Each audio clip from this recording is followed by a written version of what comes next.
السلام عليكم ورحمة الله تعالى وبركاته، مرحبا بكم معايا من جديد في فيديو جديد. نتمنى أن هذا الفيديو تلقاكم في أحسن الأحوال.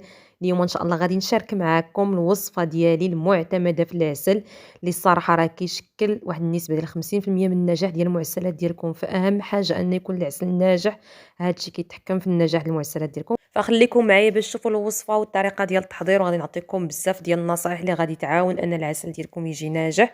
وإلا كنتوا أول مرة كتشوفوا القناة ديالي فما تنسوش دعموني بلي لايك وتابعوني، تشتركوا في القناة ونبداو. عندي هنايا في قالب ديال السكر من وزن 2 كيلو كنديروه في الكوكوط، وكنزيد عليه اطرو ديال الماء. بالنسبة للماء أنا عبرته بالخلاط الكهربائي ديال داك الكاس ديال مولينيكس، كتعبروا فيه اطرو د الماء، لان بزاف د البنات كنت حطيته في الانستغرام كيسولوني العبار ديال الماء. ممكن تعبروه بحال هكا بالكاس ديال مولينيكس، اولا انكم تعبروا بالقرعه د الماء، اولا تعبروا بالكيسان ديال الاتاي. المهم في كل عبار كتعبروا 1000 مليلتر هي اطرو ديال الماء. كنخويو على داك القالب ديال السكر ديالنا، وكنخليوه من الاحسن كيبات الليله كامله حتى كيذوب لينا داك السكر مزيان كيذوب كامل. ممكن انكم ديروا 2 كيلو ديال سنيده. انا هنايا درت قالب السكر صراحه هو المعتمد عنده، كيجي فيه داك العسل زوين.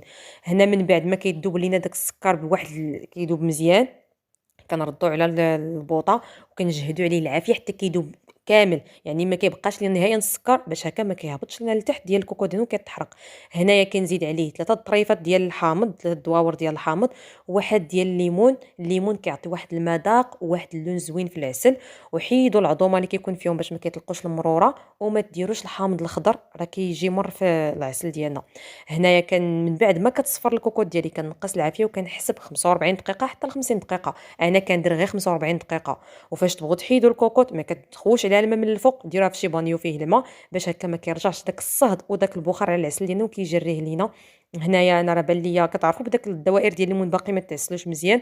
انا عارفه اصلا باللي ما غاديش يطيب في 45 دقيقه، ولكن من الاحسن انكم تحيدوه في 45 دقيقه وكتردوا على البوطه هكا عادي، وكتخليو كتزيدوا له واحد ربع ساعه كل مره كتجربوا.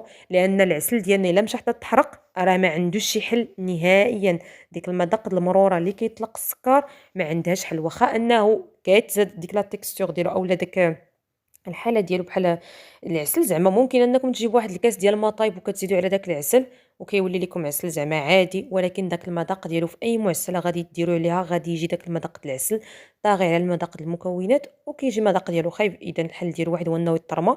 فمن الاحسن انكم كديروا غير 45 دقيقه ساعه الا ربع صافي، كتخليوه بحال هكا. وكل مره كتجربوا كنبقاو نهزوه هكايا كما كتشوفوا كندير باش كيتخوى ويكون خط متصل، لان العسل فاش كيبدا يتخوى ما كيتقطعش لنا داك الخط ديال العسل. وهاد الكشكوشه اللي كتشوفوا كتردوا مع البال كتبدا كتحمر غير شويه، ماشي كتولي قهويه تما راه كيتحرق صافي العسل، يعني كتبدا بحال اللون ديالها كيتغير. وداك خلاص دوك الطرفه ديال الحامض وداك الطرف ديال الليمون راه كيجيو معسلين. صافي انا كنزيد عليه. انا درت تقريبا ربع ساعه. انا بغيتش داك العسل يجيني ثقيل بزاف، لان العسل فاش كيكون ثقيل بزاف كيحجر لينا كيهرس لينا شباكيه. هنا عندي زلافه درتها في الكونجيلاتور بردات مزيان. انا بان ليا ان العسل ديالي صافي طاب، كندير واحد شويه في ديك الزلافه وكنجرب باش كنشوف راه دغيا كيبرد. دابا الجو بارد راه دغيا كيبرد. كندير واحد شويه كنشوف صافي فاش كنحصل عليه بحال هذا الشكل كنعرف انا هكا بغيتو يجيني. صافي هنايا كنزيد ليه واحد المعلقه كبيره ديال الكليكوز. هنا كنزيد حتى نقيطات، ممكن ديروا نقيطات هكا فوق البوطاجي ما تصوروش ليا. كديروا نقيطات كيفاش كتجي تهز هكا بصبعك كتهز لك ديك النقطه كامله، يعني ماشي كيبقى لك شاشه في البوطاجي. وكتشوف عاوتاني في دوك الدواور حتى هما راه جاو معسلين. صافي هذا العسل ديالي راه هنايا واجد. فهنايا غادي نزيد معاه ليه واحد المعلقه كبيره ديال الكليكوز. ممكن تزيدوا معلقه كبيره ديال الكليكوز، وممكن انكم تزيدوا واحد 2 حبات ديال المسكه حره مدقوقين. يعني نتوما والاختيار ديالكم راه نفس النتيجه. هنايا صافي كنبدا نطلع هكا كنعاود نتاكد بلي العسل ديالي راه ناجح، انه صافي هذه هي لا تيكستور اللي انا باغا فيه. هنا كنزيد واحد العويد القرفه. ما كنديروش القرفه في الاول لانها كتطلق المروره. شوف ديك الكشكوشه راه بدات كتحمر صافي ما بقاش اللون ديالها ابيض كما الاول. كنزيد واحد العويد ديال القرفه. وقبل ما كنطفيو على العسل ديالنا قبل ما كنطفيو كنزيد واحد نص كاس ديال الماء اللي كيكون من الروبوني.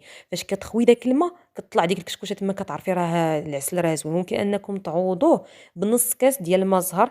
غير هو انايا ما كيعجبنيش المذاق د الماء زهر، ديجا حنا المعسلات كلهم كيتستعملوا فيهم ماء زهر. صافي هنايا راني طفيت عليه. كتخليوه حتى كيبرد مزيان، ما كتغطيوش عليه، الا غطيتو عليه كترجع ليه داك البخار وكيضيع لكم العسل. كتخليوه كيبرد مزيان، ها هو راه كيكون عسل ناجح كيلصق لكم على المعسلات ديالكم. خليوه انه يدوز على الاقل واحد 3 ايام 4 ايام حتى الاسبوع، باش كتشوفوا ياك ما كيتحجر، باش ما يضيعش لكم المعسلات ديالكم. نتمنى انكم تجربوا الطريقه ديالي، ونتمنى ان يكون الفيديو ديالي واضح. في صندوق الوصف غنخلي لكم بعض النصائح باش اللي ما فهمتش مزيان هكا الفيديو. نتمنى انكم تدعموني بلي لايك ديالكم، بارطاجيو الفيديو مع احبابكم وصحابكم، والى فيديو قادم ان شاء الله، بصحه والراحه.